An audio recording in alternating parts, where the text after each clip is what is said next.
That's right. He is here. Longtime NBA vet, champion. Young I clips listen to right him there. every day on NBA radio. By the way, Antonio Daniels, I'd like to just show you the shirt I wear on a daily basis. Vintage. There you are in cartoon version. Does that make you feel old? Well, you know, when I turned 50 this past March, that made me feel old. Hey, I'm I'm looking at them clips like that ain't that AD I played with right there. Oh no. The AD that you played with was the last year of his career with his knees completely gone, with a torn ACL, PCL, RCL, DCL, any other CL. Yeah. By the way, you did have there was a nice overlap there with Lou. Do you have anything you can share with us about the sweet Lou? You know what? I don't even know if Lou remembers, but I still owe him $100. What? We made a bet. Go on. We made a bet. We made a bet on the Memphis and I believe it was the San Antonio series during the Memphis and San Antonio series, and I actually lost that bet. Wait, the 8 seed, 1 seed series? Yes. That series? Oh, that series. Dang. Okay. Well, $100 is $100, Lou. I gotta come collect. You know what, Lou? Where are you? Are you in Atlanta? I'm at ATL. Yep. Okay. Next time I come to Atlanta, dinner's on me, brother. Say less. All right, that's a deal. Oh, I love that.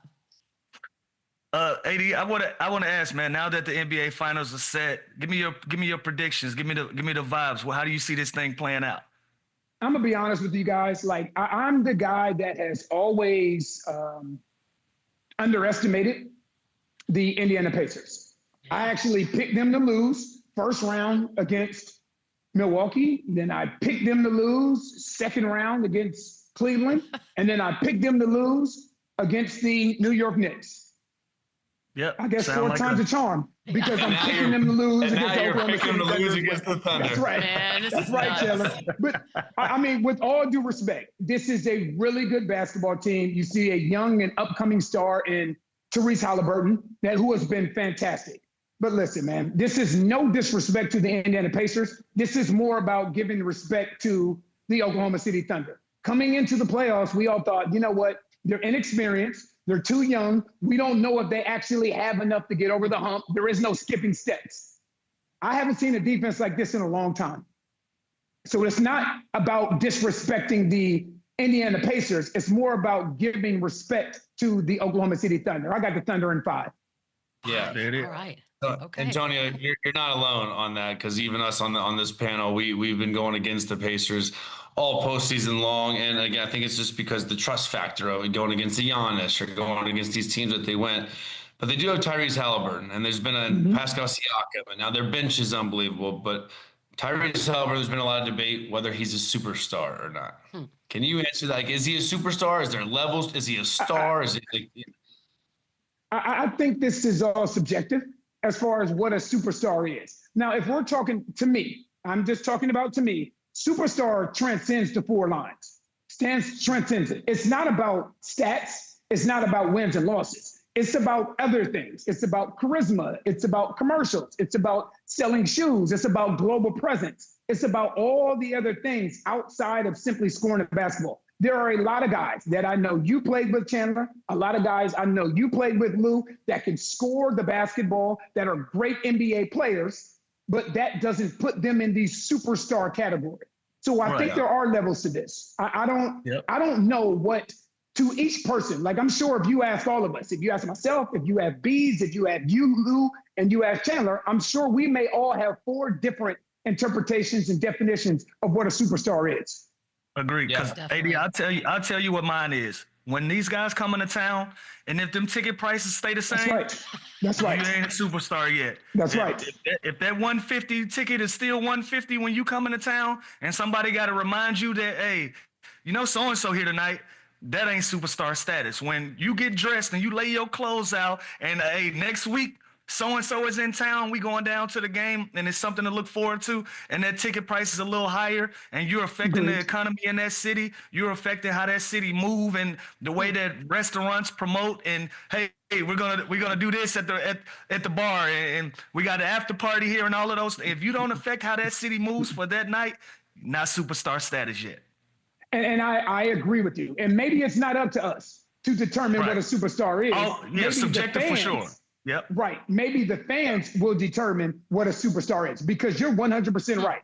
You know, next year when the schedule comes out and the ticket prices come out, the fans will determine who a superstar is. We can sit here and we can discuss it all day. I think a superstar is, and I think a superstar is, but we all know there are certain teams that we played against that had certain players where when they came to your venue, you saw a ton of their jerseys and you saw a ton of their following. You know what I mean? You had to determine, like, am I still at home? Is this a home game for me? Yeah. Right. Is this a home game for me? And even now, being the color analyst for the New Orleans Pelicans, there are certain players that come into town in New Orleans, and it's a different vibe. It is a different vibe. Like, it's an electricity that's in the arena that is not present when everybody else is there. Yeah, I think back to that game, the Warriors in Orlando this year, where they were louder for Steph Curry than they were for their own home team. I don't know if that's happened when Indiana's gone to an opposing gym. You know what I mean? So we can nitpick all day. But that can be built, though. That can be built. Maybe Agreed. not yet. Agreed. Be clear, that can be built. Yeah. Realistically speaking, are the fans ready to move on? Are the fans ready to move on from LeBron and Kevin Durant and Steph Curry and Chris Paul, like from that generation? Are the fans truly ready to pass that torch to the next superstar? Yeah. I don't think so. I think that's the whole, what people crying about, like, oh, we don't have the Lakers in the finals. We're like, okay, who cares? Like, we got a lot of stuff going on in the finals. That's great stuff. And you know this, AD, because San Antonio is a small market, and we had to hear that for years and years and years. And then 1999 rolls around and happiness starts. And I'm wondering if being there as Tim Duncan starts to ascend into his superstar stratosphere, do you see some of the similarities? Is there anything that you can kind of see from Tim Duncan to SGA that this is probably where he's headed? You know, I don't, not individually, but I see a lot of similarities collectively between the Oklahoma City Thunder and the San Antonio Spurs. People are going to say and discount everything they possibly can as to why they are as good as they are. Oh, well, you know what? They are good, but they're boring.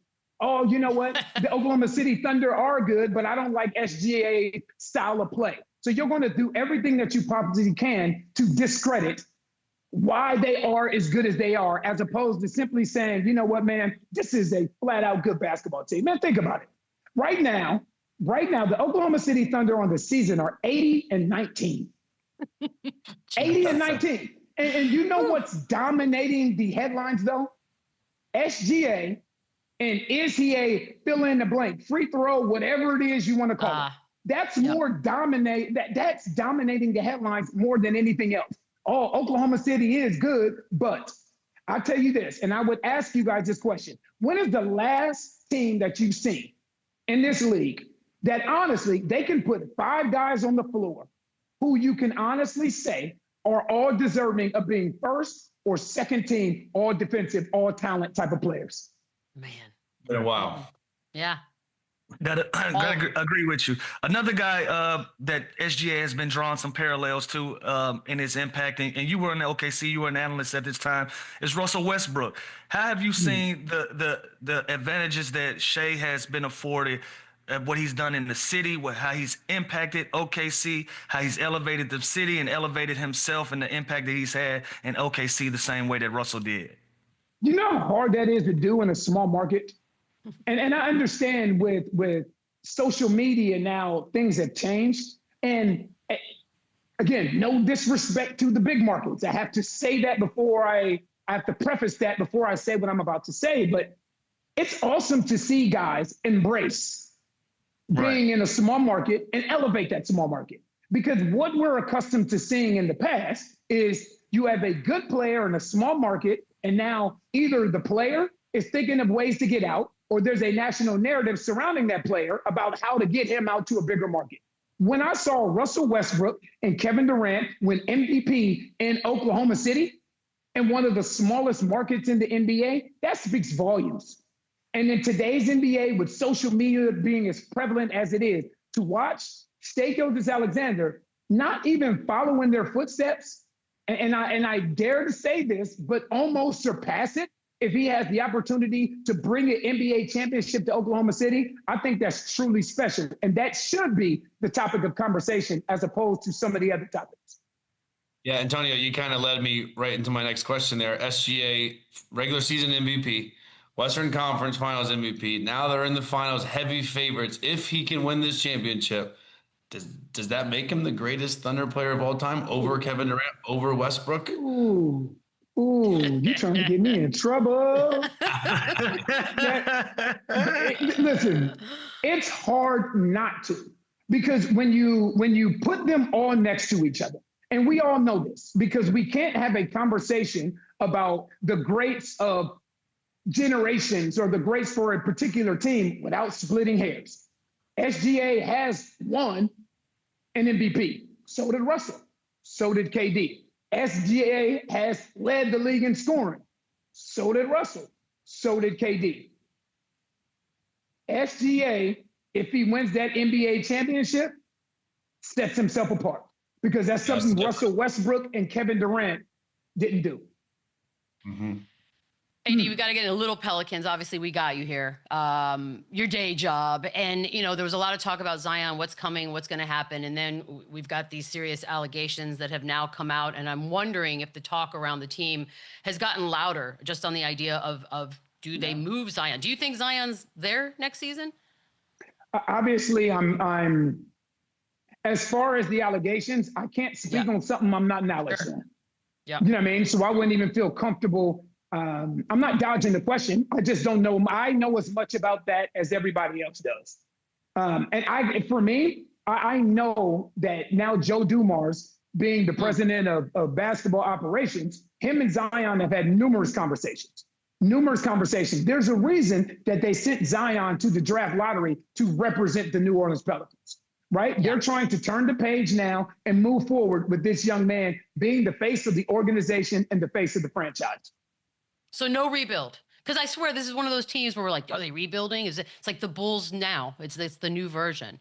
Do you think it's time or no? You want to see if they can really stick with it? I mean, the thing is, it's hard to rebuild with a young team.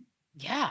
Like, you can honestly argue you're in the middle of a rebuild, but to rebuild from something, you have to tear something down. Remember, this is a team, since Willie Green has got there, that has not got out of the first round. So here's the issue that has always surrounded the New Orleans Pelicans. Everything centers around one word, and it's health.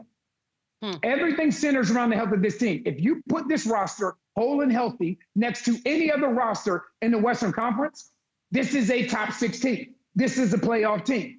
But if you look at what has held this team back over the last 5-6 seasons, Zion's been out.